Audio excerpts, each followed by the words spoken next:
Greater than, she never imagined that a single act of kindness would change her life forever. One rainy night, a poor nurse stopped to help a stranger collapse on the sidewalk. But that stranger was no ordinary woman, she was the billionaire CEO's mother. And what happened next will make you believe in fate again. Cut to the nurse holding the old woman's trembling hand, whispering, "You're going to be okay, ma'am." Chapter 1: The Rain, the Stranger, and the Test of Kindness. It was close to midnight when Maya Ahmed, a 24-year-old nurse, left the hospital after a grueling double shift. Her white uniform was damp with sweat, and her shoes squelched with every tired step. The city of Karachi was drowned in rain that night, the kind that makes even the traffic lights blur into watercolor. Maya walked quickly, clutching her small umbrella, whispering a prayer that the last bus hadn't left yet. Her stomach growled, she hadn't eaten since noon. Rent was due in 2 days, her younger brother's school fee in 3. She sighed, looking up at the stormy sky. One day, things will get better, she told herself. Then, out of nowhere, a faint cry pierced through the rain. Maya turned sharply. A few meters ahead, an old woman in a soaked shawl stumbled on the sidewalk and collapsed, her shopping bag spilling oranges across the pavement. The people around just passed by, umbrellas tilted, faces cold. Without a second thought, Maya dropped her bag and ran to her. "Ma'am, can you hear me?" she said, kneeling in the puddle. The woman's skin was cold, her breathing shallow. Maya checked her pulse, then looked around. No taxis, no help. Her phone was dead. "Hang on, please," she whispered, tearing her own scarf to wrap around the woman's shoulders. Rain poured harder. With all her strength, she dragged the frail woman under a closed shop's canopy, sheltering her as best she could. Then she began CPR, counting aloud with trembling hands. After what felt like forever, the old woman gasped. Maya let out a sob of relief. When an ambulance finally arrived, Maya rode with her to the hospital, her own uniform soaked through. She didn't even know the woman's name, only that something deep inside her couldn't walk away that night. The next morning, Maya sat outside the emergency room, eyes red from exhaustion. Her supervisor found her there and scolded her for missing her next shift. "Maya, you can't save everyone. We're paid to help patients, not strangers on the street," he snapped.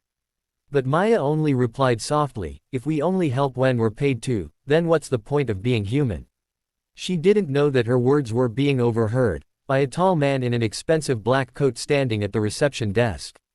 His name was Arham Malik, a billionaire CEO of Malik Pharmaceuticals, the hospital's biggest investor. And the woman in the ICU was his mother, Mrs. Farida Malik. Arham stared through the glass wall at the young nurse with wet hair and tired eyes. His mother had been missing for 2 days after sneaking out to buy something for an orphanage she supported quietly. The doctor told him that if she hadn't received CPR in time, she might not have survived the night. "Who brought her here?" Arham asked. The nurse at the counter pointed. "That girl, Maya Ahmed." Arham watched as Maya stood up, bowed slightly to the doctor, and quietly walked away, never asking for recognition or reward. Something stirred in him. Chapter 2: Truth Revealed, Hearts Tested, and Fate's Reward. 2 days later, Maya was called into the hospital's private ward unexpectedly.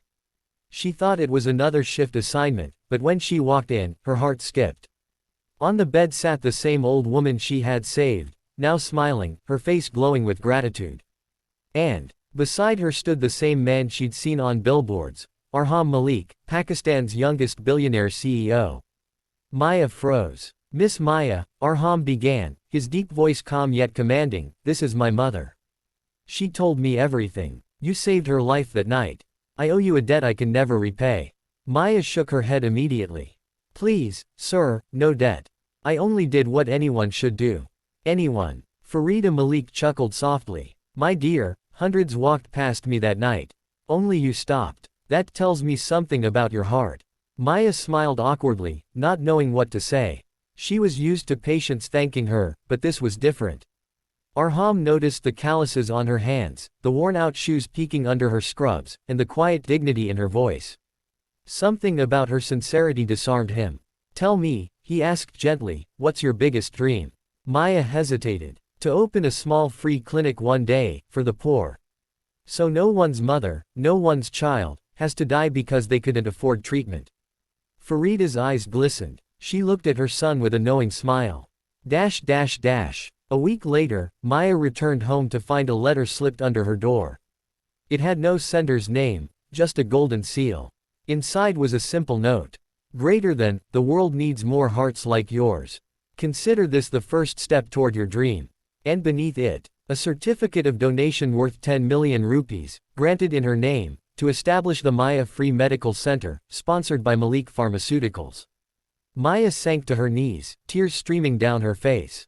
She had no words. All she had ever done was help someone in need, and now, that kindness had come back to her in the most unexpected way. Months later, at the grand opening of the clinic, Arham and Farida stood beside her as honored guests. The media asked the young nurse how she felt achieving her dream so soon. Maya simply said, her eyes shining with emotion, "Greater than, kindness doesn't need wealth. It just needs courage to act when no one else does." The crowd fell silent, many wiping their eyes.